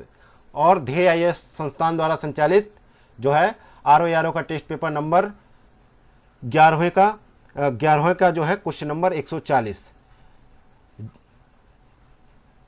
जून 2023 में निम्नलिखित में से किन दो देशों के मध्य 21वीं सदी की आर्थिक साझेदारी हेतु अटलांटिक घोषणा की गई है? तो यहाँ पे सही जवाब है USA एवं UK के मध्य जो है 21वीं सदी की आर्थिक साझेदारी हेतु अटलांटिक घोषणा की गई है। और इस घोषणा का मुख्य उद्देश्य है कि वर्तमान युग की चुनौतियों जैसे रूस चीन से निपटने के लिए दोनों देशों के मध्य जो है गठबंधन को जो है अनुकूलित करना। तो यहाँ पे सही जवाब है बी ऑप्शन। इसी के साथ ही ध्येय IAS संस्थान के टेस्ट पेपर नंबर 11वें का यहीं पे अंत होता है। मिलते हैं नेक्स्ट पेपर में। Thank you for watching Examophobia YouTube channel.